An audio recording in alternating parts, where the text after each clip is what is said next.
What a wonderful world.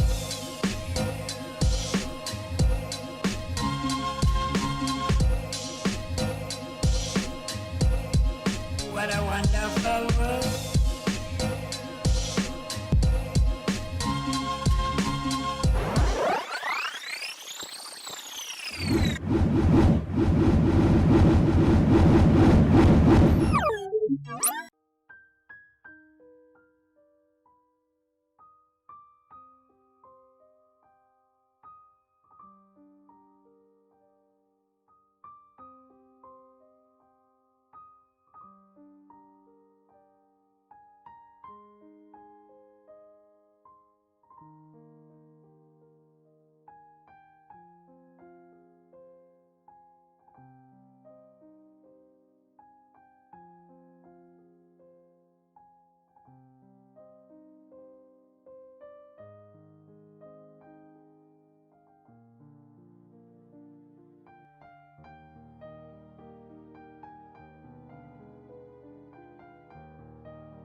अस्सलाम वालेकुम once again सारा इज बैक आपके चेहरों पे स्माइल लाने के लिए और आई एम श्योर आप अपनी सेफ्टी का ख्याल रख रहे होंगे 6 फीट का डिस्टेंस मेंटेन कर रहे होंगे क्योंकि कोरोना आपके इर्द गिर्द ही है। आपने अपने आप को खुद बचाना है।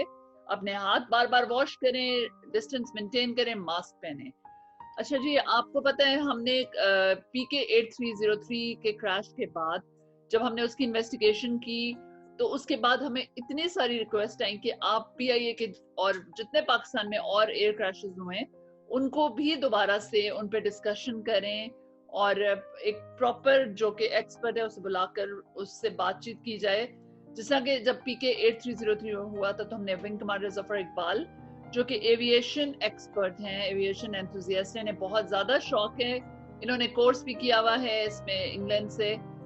तो हमने उनको हमेशा अपनी काफ़ी हम इन्वेस्टिगेशंस कर चुके हैं। अगर आपने नहीं की तो ये लिंक नीचे है एयर क्रैश इन्वेस्टिगेशंस का। इसमें हमने मेरा ख्याल है 3 to 4 तो हम कर चुके हैं और अब ये एक सीरीज ऑफ एयर इन्वेस्टिगेशन है। अब आज जो हम कर रहे हैं 6 में फोकर जो था PK 688 वो टेक ऑफ किया मुल्तान से और अनफॉर्चुनेटली इसमें 45 सोल्स थी जो ऑन बोर्ड थी और विद इन अ मिनट ये क्रैश कर गया। और बहुत ही साउंड अजीब सा करता है कि एक जहाज जो टेक ऑफ किया बल्कि लेस देन अ मिनट में वो क्रैश कर जाए। क्या रीजंस इसके बिहाइंड थे, बहुत अरसा हो गया, लेकिन इसको करने का बार बार मकसद यही है कि इससे देखकर आगे मजीद कोई एक्सीडेंट ना हो सके। हम विंग कमांडर जफर इकबाल को वंस अगेन वेलकम करते हैं स्माइल विद सारा में। अस्सलाम वालेकुम सर, हाउ आर यू? वालेकुम सलाम, thank you Sara, I am good, I hope you are well. Yeah, thank you so much. I hope you are staying safe. Oh yeah, absolutely safe. Yeah. I went to Centaurus yesterday और वो सारे बंदे एक दूसरे के ऊपर चढ़े हुए थे और मेरा ख्याल है 6 मिलीमीटर भी फासला किसी के अंदर नहीं था। Oh my, this is very bad. You know, ये लोग समझ रहे हैं खुल गए तो सब है, कोविड इधर रही है इर्द गिर्द, हमने खुद अपने आप को बचाना है अब तो। उसके बाद मैं मस्जिद में नमाज पढ़ने गया तो कोई फासला नहीं था, सारे साथ जुड़े हुए थे और स्वाय 3 बंदों के इंक्लूडिंग माई सेल्फ किसी ने मास्क नहीं पहना हुआ था। Oh my God, this is very sad. And again, once again आप आते हैं, बहुत अच्छा लगता है, लेकिन बहुत सैड इवेंट्स को हम लोग डिस्कस करते हैं, लेकिन इसको डिस्कस करना भी बहुत जरूरी है। जैसे आप कहते हैं कि किसी भी एक्सीडेंट को रिकॉल करने का मकसद है।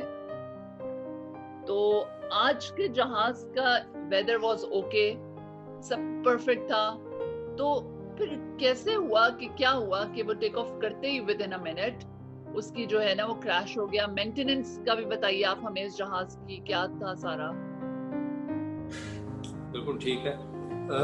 हमेशा की तरह जितने अभी तक हमने एक्सीडेंट किए डिस्कस किए हैं, ये भी एक्सीडेंट वैसे ही था जो कि होना नहीं चाहिए था। और ये इसमें सारे का सारा ह्यूमन फैक्टर यानी इंसानी गलतियां ही शामिल थी।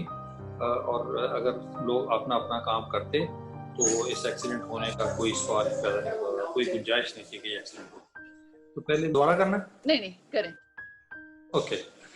तो पहले मैं थोड़ा सा ये आपको मैंने एक छोटी सी जो आपके लिए बनाए हैं ये देखने के PK 688 मुल्तान टू लाहौर, और इसका 12 बजे टेक ऑफ टाइम था, यानी बिल्कुल दोपहर के टाइम। इसकी खास वजह है कि मैंने क्यों ये टाइम लिखा है ये मैं अभी आपको बताऊंगा। क्रू 2 पायलट थे, 2 स्टूडेंट्स थी। वेदर तकरीबन ठीक था, यानी सिविल लाइन के लिए। Load almost full, temperature 35 degree centigrade. और दोनों जो थे कप्तान हामिद साहब और फर्स्ट ऑफिसर अब्राड, हामिद साहब का एक्सपीरियंस 138 घंटे था इन कमांड, और जो सेकंड ऑफिसर फर्स्ट ऑफिसर थे उनका 303 घंटे, यानी दोनों के फोकर के ऊपर जो कप्तानी और फर्स्ट ऑफिसर के एक्सपीरियंस काफी लो था, ये बात याद रखें। अच्छा, तो आपने टेम्परेचर क्यों मेंशन किया है? टेम्परेचर मैंने इसलिए मेंशन किया है कि अक्सर मैं आप लोगों को समझाता हूँ आम जुबान में कि जो जहाज के इंजन है और जो इंसान होते हैं उनका ना एक ही किस्म का बिहेवियर होता है कि जब मौसम ठंडा हो तो दोनों की एफिशिएंसी बढ़ जाती है, जब मौसम गर्म हो तो दोनों की एफिशिएंसी डाउन हो जाती है। अगर एक आदमी वैसे ही उसने कोई सामान नहीं उठाया हुआ और वो भागना चाह रहा है, स्लिम एंड ट्रिम है, तो वो बहुत अच्छा भाग लेता है। जैसा आपने एथलीट्स को देखा हो, यही हाल हवाई जहाज का होता है। अगर उसमें लोड कोई नहीं है, खाली है, तो वो बहुत अच्छा क्लाइंब करता है, बहुत अच्छा परफॉर्म करता है। और अगर उसका लोड ज़्यादा हो, ऊपर से गर्मी भी हो, तो जिस तरह आप समझें कि एक आदमी एक बड़ी बोरी उठाए हुए सख्त गर्मी में जा रहा है, तो जो हाल उस आदमी का होता है वही तकरीबन हवाई जहाज का होता है। तो उतनी उसकी टेक ऑफ की जो है रन बढ़ जाती है, और जो उसकी परफॉर्मेंस है, क्लाइंब परफॉर्मेंस, वो भी टेम्परेचर के लिहाज से कम हो जाती है। तो ऐसे मौके के ऊपर जो पायलट हैं उनको बहुत ज़रूरी होता है कि इंतहाई तवज्जो के साथ जहाज़ को उड़ाए।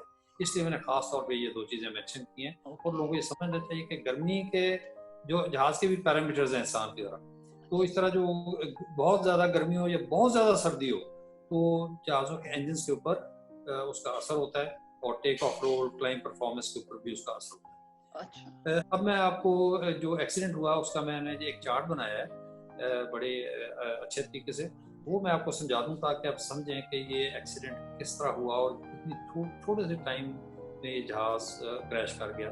इसका टोटल फ्लाइट टाइम 45 सेकंड्स या 44 सेकंड्स था।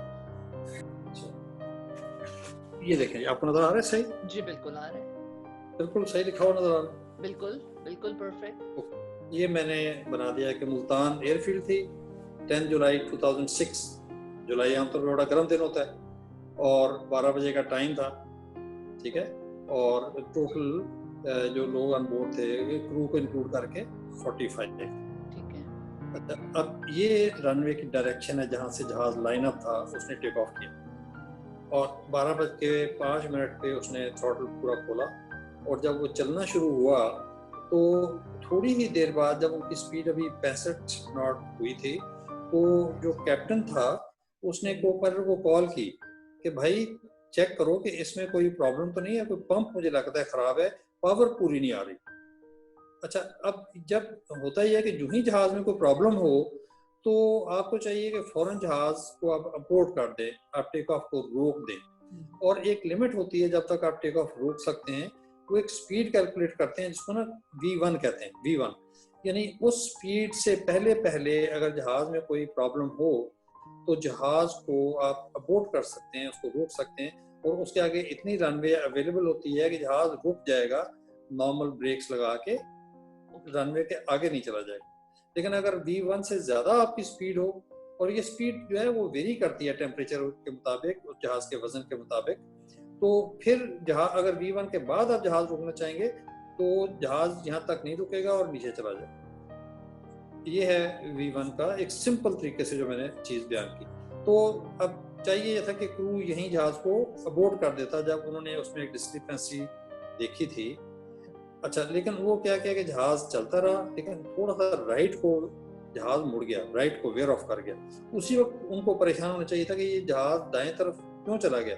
जहाज दाएं तरफ कैसे जाता है? आमतौर पे 2 इसके इंजन हैं, और अगर एक इंजन जो है वो बंद हो जाए या उसकी रफ्तार कम हो जाए तो दूसरा इंजन पूरा चल रहा है तो वो इतनी जोर से पुश करेगा कि जहाज रोटेट कर जाएगा दूसरी डायरेक्शन में जहां पावर कम है। तो फर्ज कर लें दाएं इंजन में प्रॉब्लम है तो जहाज उसी डायरेक्शन में पुश कर जाएगा। अच्छा, अब क्या हुआ कि 65 नॉट्स के ऊपर उन्होंने कोई एक्शन नहीं लिया। उसके थोड़ी ही देर के बाद जो कैप्टन था उसने फर्स्ट ऑफिसर को कॉल किया, यानी उस वक्त उनकी स्पीड 90 नॉट्स हो चुकी थी। तो उसने उसको कॉल किया और उसको पूछा कि आपको नजर आ रहा है कि जो दाएं इंजन है उसकी पावर कम है? उसने कहा जी पावर उसकी कम है। अब जब पावर कम है तो आपको फौरन अबॉर्ट कर जाना चाहिए था।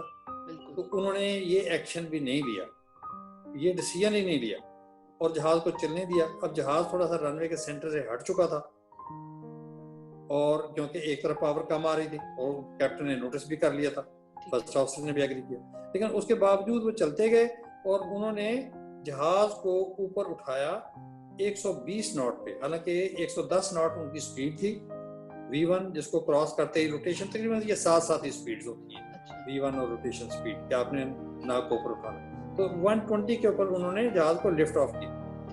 अब जो ही उन्होंने जहाज को लिफ्ट ऑफ किया तो उनको रियलाइज हुआ कि भाई पावर तो बहुत कम आ रही है और जहाज थोड़ा सा दाएं तरफ ड्रिफ्ट होना शुरू हुआ। जब जहाज दाएं तरफ ड्रिफ्ट होना शुरू किया तो असूल ये होता है सारे फ्लाइंग में कि अगर टेक ऑफ के ऊपर V1 आपके इंजन बंद हो जाए, उसमें आग भी लग जाए, इंजन फेल हो जाए, तो आपने सबसे पहले जहाज को कंट्रोल में रखना है, क्योंकि आप ज़मीन के बहुत करीब हैं, आपके पास आपकी स्पीड भी बहुत लो है। तो एक स्पीड होती है V2 जिसको ना सेफ्टी स्पीड भी कहते हैं, कि वो स्पीड आपने अचीव करनी होती है, क्योंकि V2 अगर आप आ जाएं सेफ्टी स्पीड पर, आप उस स्पीड पे क्लाइंब जहाज को एक इंजन पे क्लाइंब करवा सकते हैं। तो जहाज क्लाइंब करता जाता है और आप एक्शन क्या करते हैं कि आप सबसे पहले जहाज को क्लीन अप करते हैं। क्लीन अप का मतलब कि आप उसके पहिए ऊपर उठाते हैं।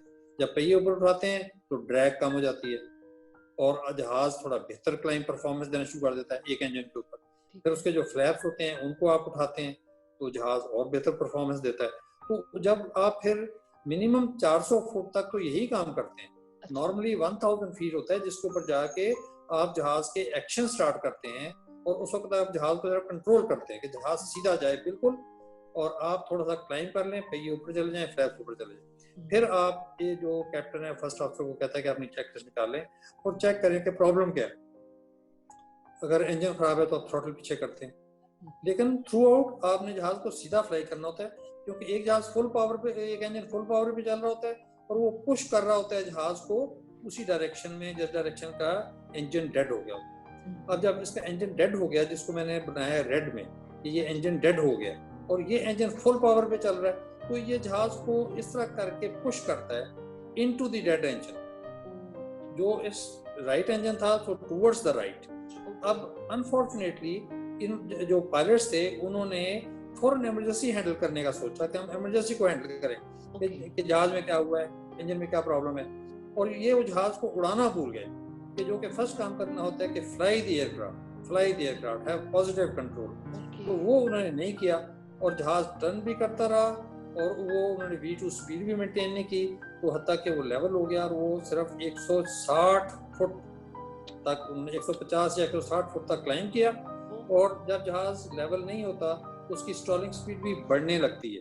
स्टॉलिंग स्पीड क्या होता है? यानी वो रफ्तार जिसके ऊपर जहाज फ्लाई नहीं कर सकता, उसका जो एरोडायनामिक्स जो है वो इतनी लिफ्ट नहीं जी हाँ, इतनी प्रोवाइड नहीं कर रही होती लिफ्ट कि पावर और लिफ्ट मिलके जहाज को क्लाइंब करवाएं, तो वो फिर नीचे जहाज को इट जस्ट फॉल्स डाउन।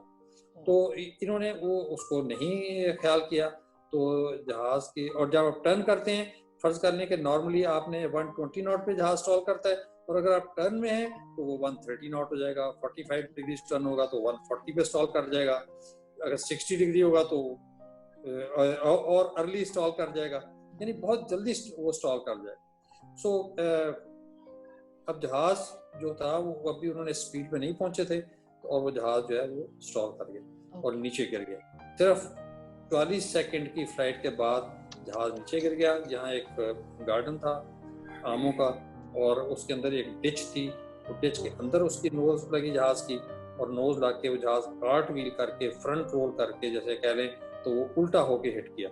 और जब उल्टा होके हिट किया और जहाज में फ्यूल फुल था और टरबाइन उसके बहुत गर्म थे, तो ज़ाहिर है फुल पावर होती है, बहुत गर्म होता है इंजन, तो वो जल गया, आग लग गई फ्यूल को, और सारे के सारे जो लोग थे वो फिल फौर जलकर फौत हो गए। ये जहाज़ का वो मैंने जो नक्शा आपको बता दिया कि चाहिए तो ये था कि जो ही उन्होंने नोट किया कि जी जहाज़ में प्रॉब्लम है, वहीं जहाज़ को अबोर्ड करते, वरना जब उन्होंने दूसरा नोट किया कि पावर पूरी नहीं आ रही फिर अबोर्ड कर देते, लेकिन और जहाज़ वेयर ऑफ कर रहा था फिर अबोर्ड कर देते, लेकिन उन्होंने कंटिन्यू रखा।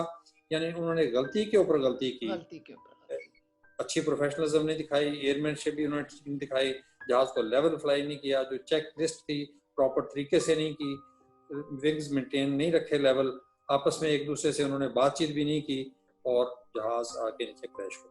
तो ये जिसमें वो क्रैश था जिसमें कि सारी चीज़ें गलत ही हैं।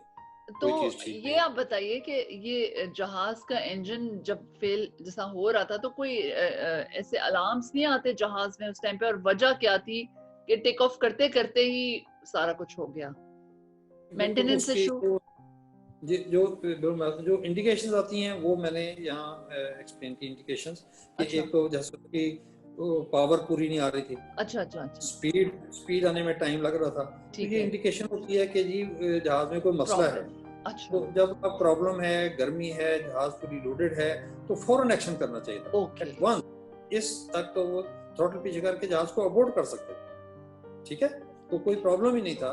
और अगर उन्होंने ये एक्शन नहीं लिया था और टेक ऑफ कर ही गए थे, तो सिंगल इंजन फ्लाई करना एक रूटीन है जिसकी बहुत प्रैक्टिस करते हैं सारे पायलट्स। और सिर्फ ये है कि आपने जहाँ प्रॉपर प्रोसीजर करना है कि पहले गियर अप करने हैं, फ्लैप अप करने हैं, उसकी डायरेक्शन मेंटेन रखनी है, और जो सेफ्टी स्पीड है जो कि हर दफ़ा कैलकुलेट होती है टेम्परेचर के मुताबिक और वेट के मुताबिक, उसको आपने मेंटेन रखना है। उसको मेंटेन रखते तो जहाज ये क्लाइंब करता जाता एट अ स्लोअर स्पीड, और क्लाइंब करके वो उसको कंट्रोल में रखते और वापस आके दोबारा से लैंड कर जाते। तो क्या जहाज was fit to fly? Absolutely, the aircraft was fit to fly, except this problem जो कि ऑलरेडी हो रहा था, और ये मैं आपको एक्सप्लेन करूंगा कि कैसे हो रहा है। और ये देखिए, ये मैंने एक चीज जगह बनाई है जो कि बाद में पता चला कि जो जहाज के इंजन के टरबाइन के ब्लेड थे उनके हिस्से टूट के यहाँ गिर रहे थे, यानी जो इंजन था वो टूट के गिर रहा था। और अब ये क्यों हो रहा था ये मैं आपको एक्सप्लेन करूंगा। जी बताएं।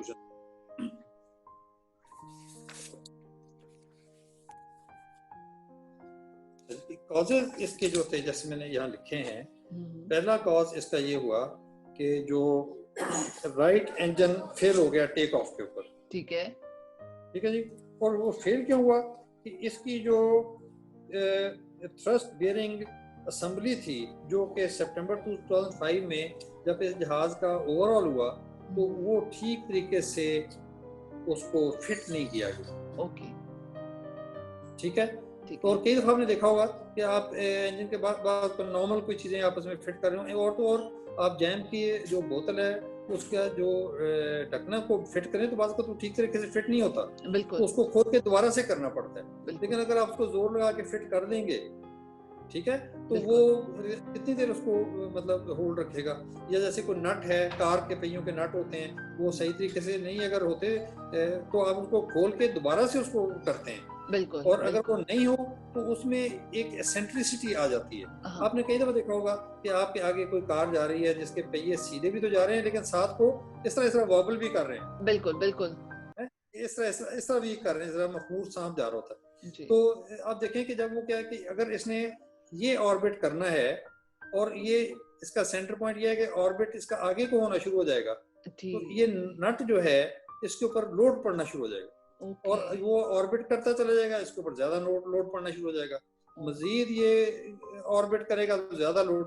और इस जहाज में भी यही हुआ कि सितंबर 2005 से उन्होंने इसको टाइट तो कर दिया था लेकिन ठीक नहीं हुआ था। तो और मजे की बात यह है कि जो उनका जो सर्टिफिकेट ऑफ एयरवर्दीनेस देने वाले लोग साइन करते हैं वो बहुत सारे लोग होते हैं। एक रेडियो का होता है, एक रेडार का होता है, एक इंजन का होता है, एवियोनिक्स का होता है, एयर फ्रेम का होता है। वो सारे अपने अपने डिपार्टमेंट चीजों को देख के साइन करते हैं। इस जहाज के जो सर्टिफिकेट ऑफ एयरवर्दीनेस है वो सिर्फ एक एवियोनिक्स वाले ने यानी रेडियो वाले ने साइन किया हुआ था। यानी जो एयर फ्रेम वाला है या इंजन वाला है जिसको ये चीजें देखनी चाहिए थी कि क्या ये चीज़ें बिल्कुल स्टैंडर्ड ऑपरेटिंग प्रोसीजर या मेंटेनेंस ऑर्डर्स के मुताबिक हुआ है। उसने इस जहाज़ को देखा ही नहीं था। ठीक है। अच्छा, अब क्या हुआ, जब इसके ऊपर जोर पड़ना शुरू हुआ तो आहिस्ता आहिस्ता वो जहाज उड़ता जाता था, मिशन करता था, तो ये नट जो था थोड़ा थोड़ा ब्रेक होता, आहिस्ता आहिस्ता आहिस्ता ब्रेक होता चला गया। जब तक इस फ्लाइट का टाइम आया तो एक नट ब्रेक हो गया, फुल पावर थी। जब एक नट ब्रेक हुआ तो यहाँ एक दूसरा नट था, उसमें 6 नट थे। अच्छा। तो आप कहें कि दूसरा नट यहाँ था, ठीक है, उसके ऊपर लोड पड़ा, वो ब्रेक हो गया। फिर तीसरा था, जब ये 2 ब्रेक हो गए तो इसके ऊपर ज्यादा लोड पड़ गया, ये भी ब्रेक हो गया। तो ये सारे टेक ऑफ के दौरान ये 6 के 6 नट जो थे ये ब्रेक हो गए। 6 के 6 नट ब्रेक हो गए। जो टरबाइन के फिर हिस्से जो हैं वो रनवे के ऊपर ही गिरना शुरू हो गए, 4000 फुट और 6500 फुट। अच्छा। और जब वो रनवे टरबाइन के गिर गया, टरबाइन है जो कि पावर प्रोड्यूस करता है, और उस पावर को वो एक गियर या रिडक्शन गियर के जरिए प्रोपेलर को भेजता है, जिससे प्रोपेलर घूमता है और हवा को पीछे फेंकता है। और फिर according to third law of Newton, to every action there is an equal and opposite reaction, take off करता है। तो लेकिन वो जब सारे नट ही गिर गए तो वो टरबाइन के असेंबली के जो पार्ट्स हैं वो जमीन पे गिरना शुरू हो गए।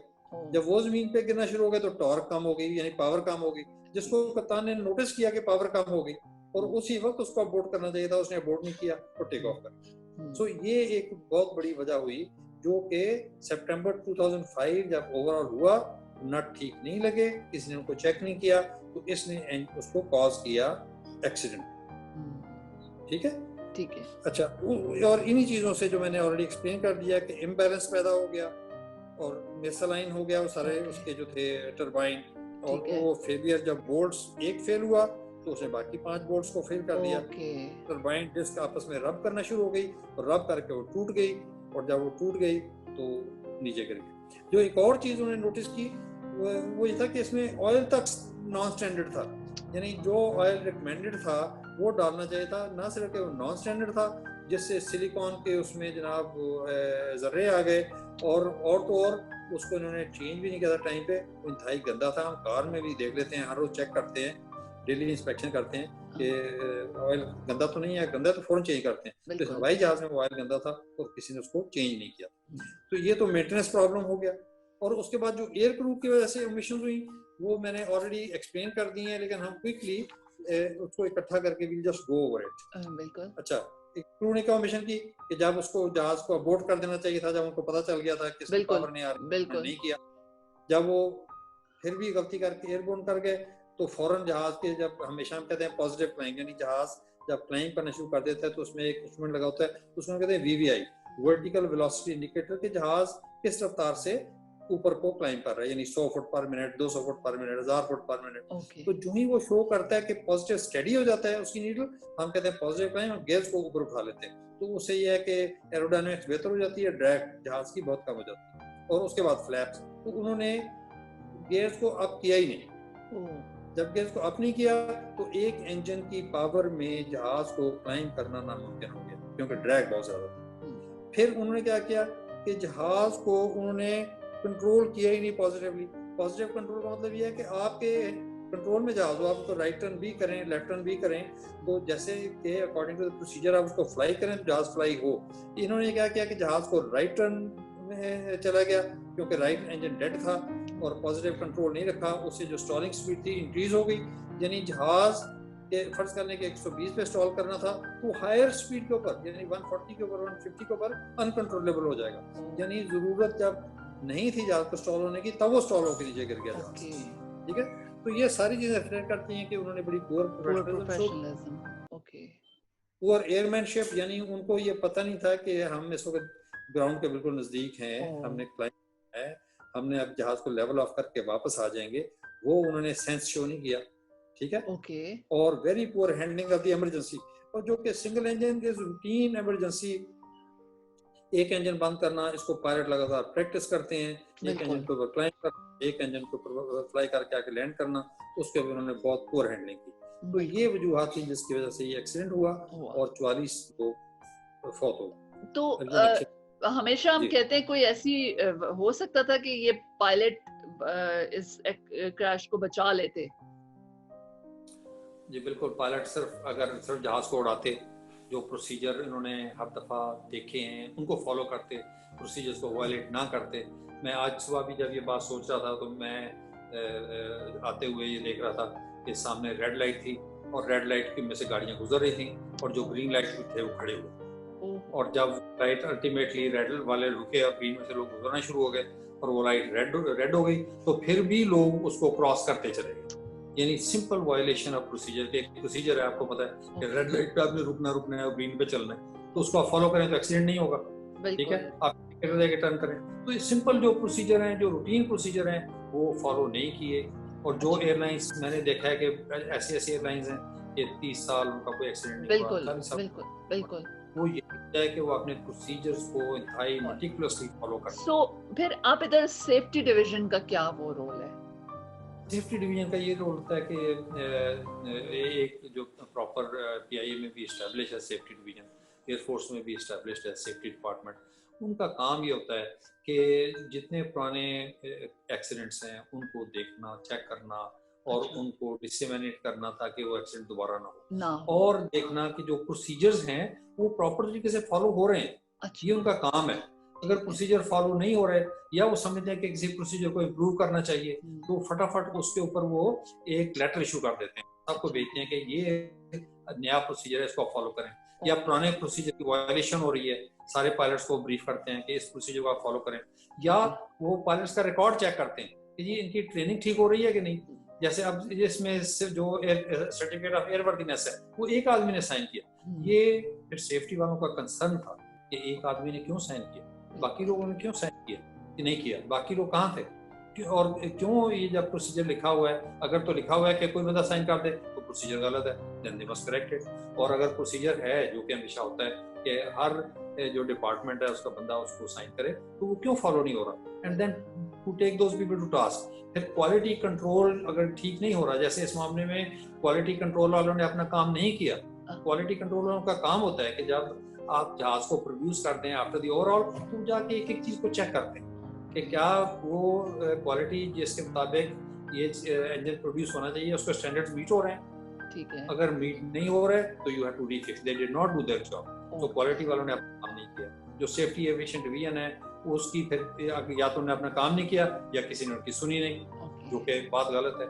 एक और चीज जो हम हर दफा मेंशन करते हैं वो ये है कि पीआईए में अच्छा खासा डिपार्टमेंट है जिसमें एक डॉक्टर होती थी जो कि साइकियाट्रिस्ट थी, तो उनका भी बहुत बड़ा रोल है कि अब ये क्रैश हो गया और 2 पायलट उसमें बैठे हुए हैं जिन्होंने ये जहाज फ्लाई किया हुआ है, तो क्यों उन्होंने नॉर्मल प्रोसीजर को फॉलो नहीं किया? क्या उनके कोई घर में कोई प्रॉब्लम था, कोई बीवी से लड़ाई झगड़ा चल रहा था, कोई लोन देना था जो नहीं दे पा रहे थे? ये भी वो चीजें हैं जो कि एक्सीडेंट के इन्वेस्टिगेशन में कंसिडर करनी चाहिए कि भाई ह्यूमन फैक्टर जो है वो तो वेरिएबल है।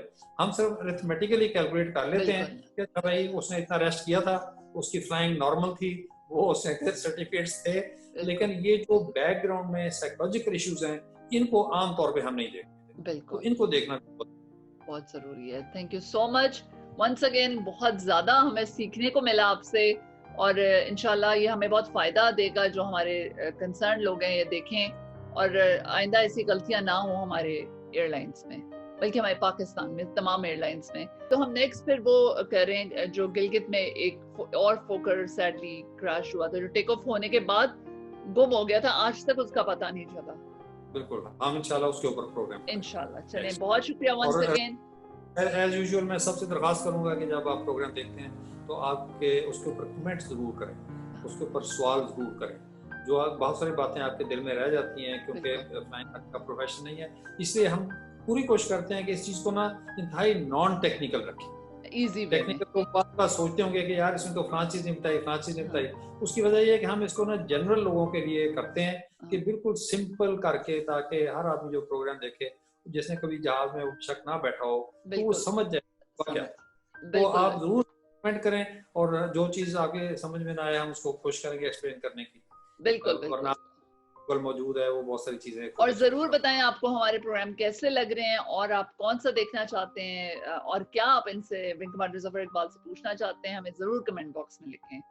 Thank you so much sir once again. बहुत शुक्रिया। अस्सलाम वालेकुम। वालेकुम अस्सलाम, खुदा हाफिज।